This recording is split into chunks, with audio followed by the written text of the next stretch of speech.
Can the Chicago Bulls rebound after a bad loss to Indiana? Will Zach LaVine remember how to play basketball in the fourth quarter? We're going to talk about the game when the Bulls face the Hornets tonight. We're also going to get into some other things and ask, is it time to give the rookie Dalen Terry a real chance? We're going to get to all that and more right after this. You are now tuned in to Chicago Bulls Central, your number one place for all Chicago Bulls news and content.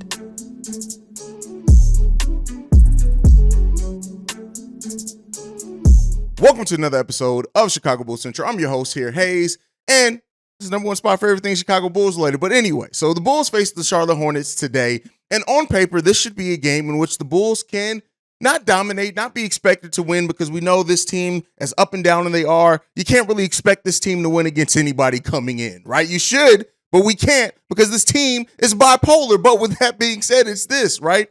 You come into a team that is one of the worst offenses in the NBA, also one of the worst defenses in the NBA, and that right there should be a recipe for a team that in the Chicago Bulls, that if they execute on both sides of the ball, can come in and do some things. The Charlotte Hornets rank in bottom 5 in offense and defense in this league. Now, LaMelo Ball is listed as questionable. Caleb Martin and Kyle Oubre are both listed, or Kelly Oubre, sorry, are both listed as being out in this game. Goran Dragic, the Bulls have already announced that Goran Dragic will be missing this game. So again, but the Bulls have more than enough firepower. The question with the Chicago Bulls is a younger team, again, going to come in and show more heart than them, right? That's the thing that's been hurting this Bulls team all season, is the Bulls not playing with heart, not a consistent level of heart. They do it. They do it for 3 games. They do it for 4 games. They do it for a stretch. I would say the Bulls played with heart, even though they didn't all come in wins, in probably about 10 games in a row. They did that, right? But we need to see more from this team than that. We need to see this team come in and execute. And so as a team that is rebounding from a bad loss in the Indiana Pacers, a loss in which that locker room, and we know we heard some things that the team had a meeting in the locker room. I don't care about none of that anymore. All these meetings after every bad loss, what are you guys meeting about? You're meeting more than politicians and not getting a goddamn thing done. We need to see this team, again, like I said, win the week. The team still needs to win the week. You have to win these next 2 games. These next 2 games, again, against Orlando Magic, that's a team that may just matchup-wise just completely, you don't have good matchups in there. But this team, the Charlotte Hornets, the Bulls should be able to come in and do some things against the Hornets. But the fact of the matter is, we have not seen this team compete in a way against sub-500 teams that leads much confidence in a game like this. Yes, LaMelo Ball's out. Gordon Hayward listed as day-to-day, but still, there's still a team that has Terry Rozier, who's still a 20-point-per-game scorer, PJ Washington, who can fill it up, Mason Plumlee, who can give Vooch some problems down low. He's still bringing in Mark Williams off the bench on top of that. JT Thor, Jalen McDaniels, Dennis Smith Jr. coming off the bench for the Charlotte Hornets. This Bulls team has to be locked in, period, point blank, no excuses. There are no excuses for this Bulls team to lose to the Charlotte Hornets tonight. But the fact of the matter is, just realistically, I can't even predict this team to win. And that says a lot. And your $215 million man in Zach LaVine, who has been playing better recently. And yes, he does have the hand thing that is clearly bothering him and his shooting. He forgot how to play basketball in the fourth quarter of the last game. DeMar DeRozan messing up, fouling, turnovers, things like that. It wasn't just Zach LaVine, even though some people are blaming it on just Zach.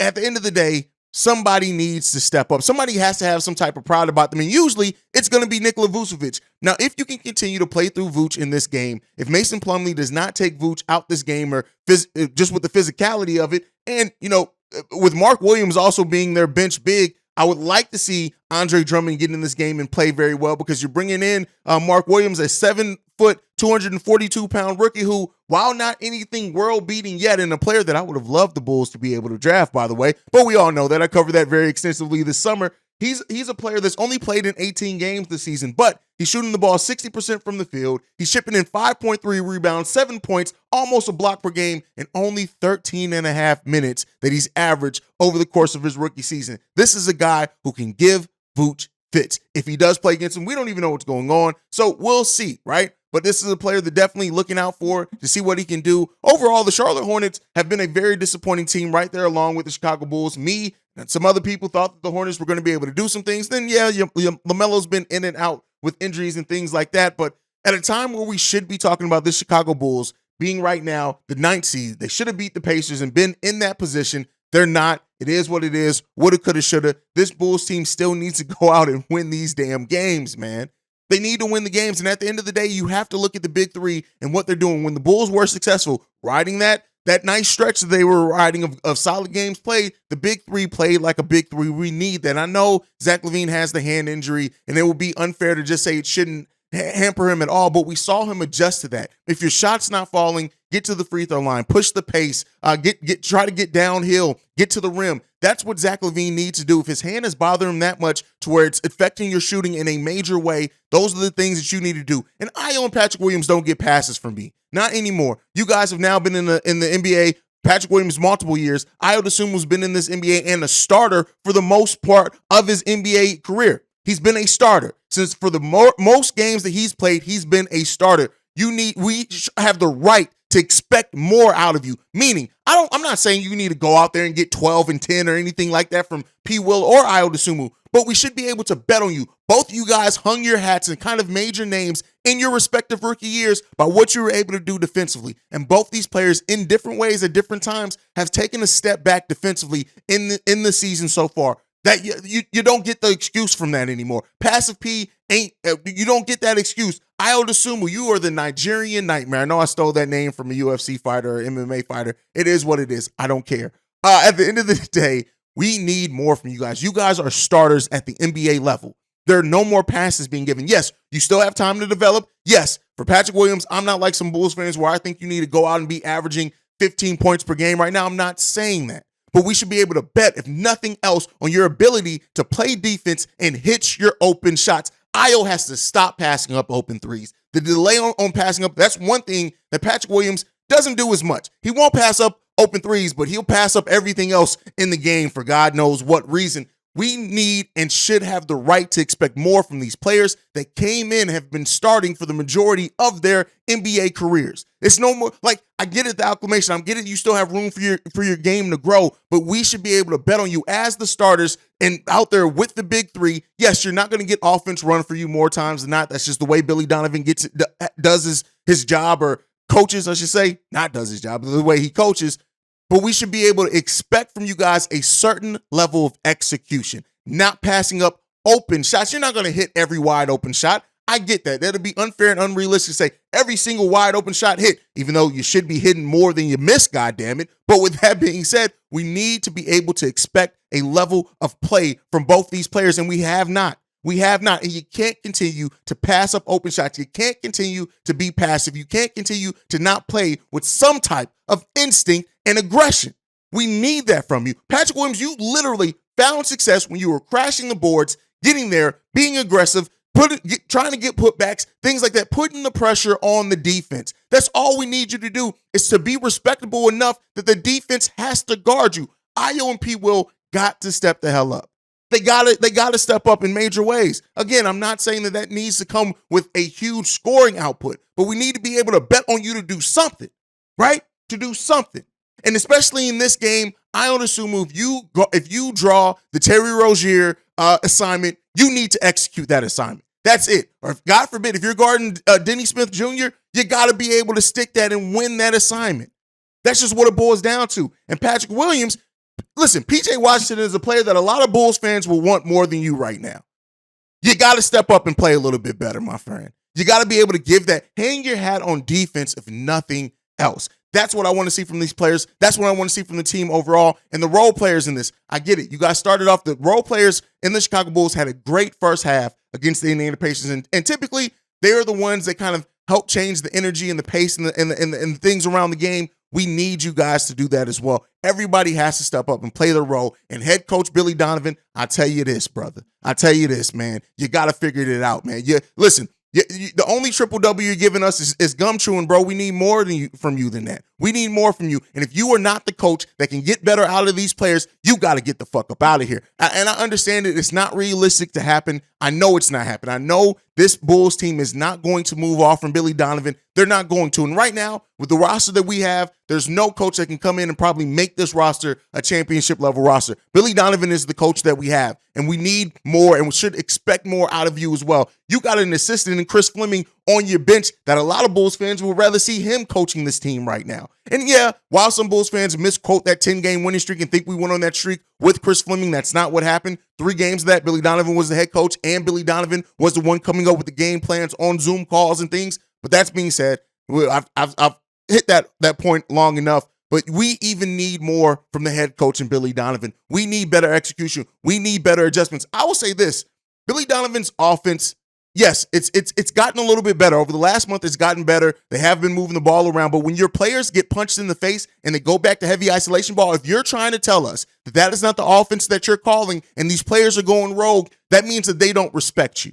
And if they don't respect you, how do you expect to get better out this team? Something has to happen. AK and Eversley sitting back watching all this. You guys are quiet right now. I'll take being quiet if it comes with some action at some point. I'm not necessarily saying we need to blow up this roster. I'm not saying that we need to make this huge trade at the trade deadline, but clearly this team needs something. And you've already made your decision to not change the head coach, which is okay. That's what you did. So what are you going to do to change this roster to give us more? Everybody blames Billy Donovan for the small ball lineup, but guess what? We don't have a lot of size, and Andre Drummond was playing like cheeks for a long period of time. Seems like he's playing better in the little bit of minutes. He's played 9 minutes in the last 2 games combined. We need some Andre Drummond in this game. We need to allow players to try to work themselves out of slumps.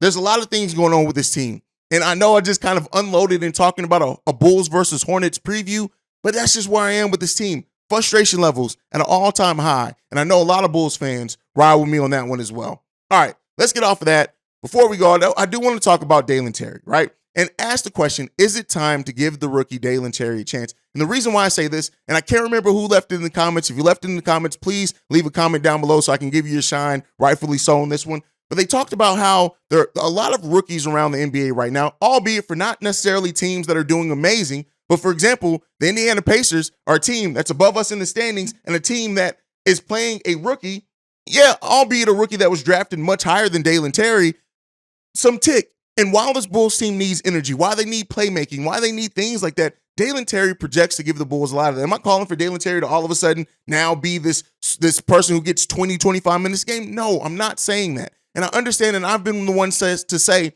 maybe they have a development plan similar to Anthony Simons in Portland, to where this is primarily his first season is going to be in the G League as they build up stats. Dalen Terry actually had this to say, and this is what kind of just reinvigorated this whole thing, that Dalen Terry is going to be and should be at some point, if it's not this season, next season, a huge part of what the Chicago Bulls do. He came in the league, this is a quote from Dalen Terry, I came in about 190. Now I'm about 205, 2010. I'm skinny though. My metabolism, I can be 5 pounds lighter one day and 5 pounds heavier the next. But look at that, like, just take a second.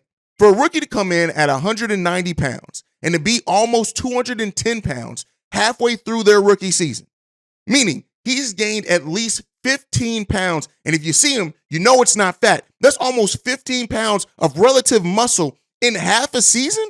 That boy's putting in work. And again, some could say that is the benefit of the G League. They probably have him on a plan down there, a dietary plan that is helping him add on muscle. And that is going to be huge for Dalen Terry. But when you look at his G League stats, again, nothing world beating, but he's averaging 13 points per game, 7.6 rebounds, 5.1 assists, and over a steal per game. And he is the focal point of that offense when he's in the Windy City Bulls rotation. Now, he's not going to be that at the NBA level. They're not going to do everything. He's not going to be the focal point. He's probably not going to get to do a lot of ball handling, but he's working on a lot of those skills. What is that flash? Dalen Terry has flashed the ability to be a stat sheet stuffer, meaning that it's not always going to be the 12, the 13 points per game. It may be 6 points, but it may be 6 points, 4 rebounds, 3 assists, a steal, a block, right?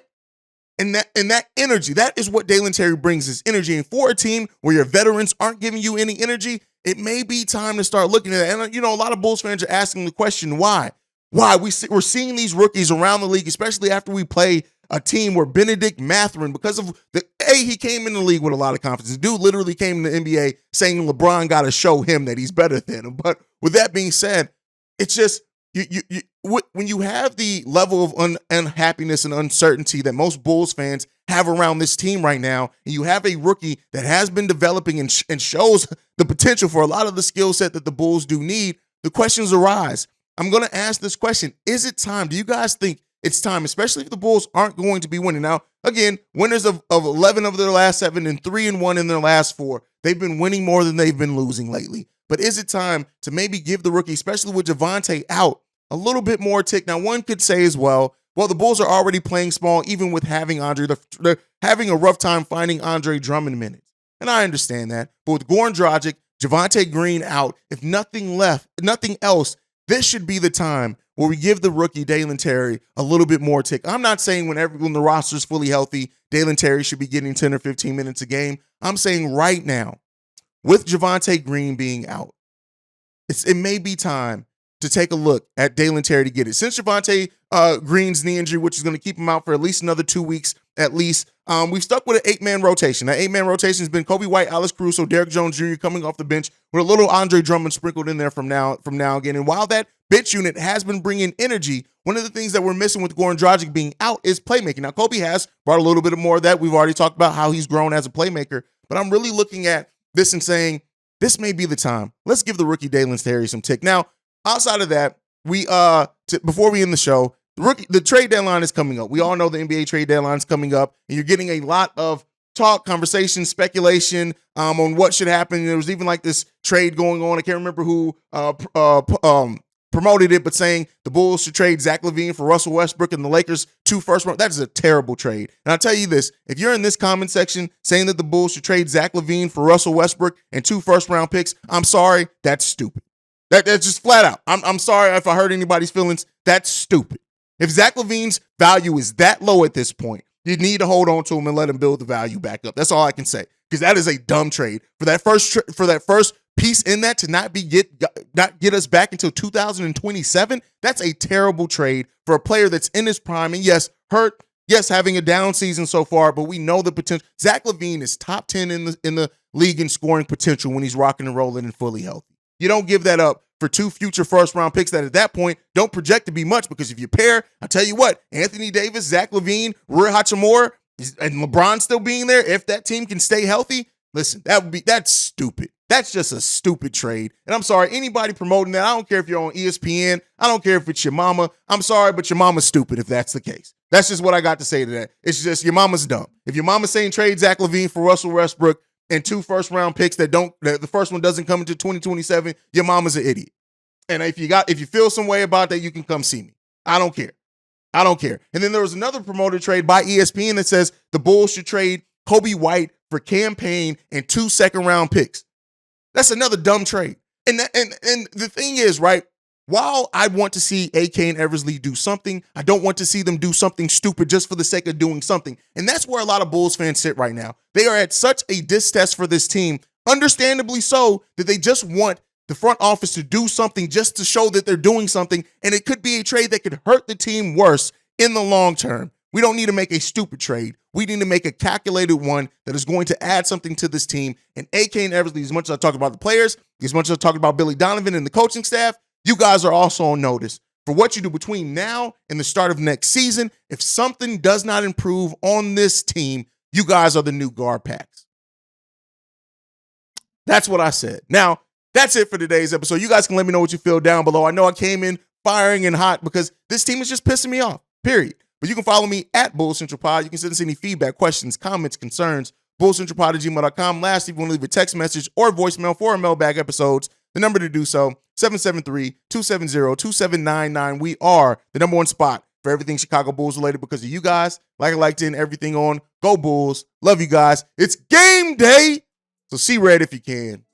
Peace, y'all. This has been a presentation of the Break Media.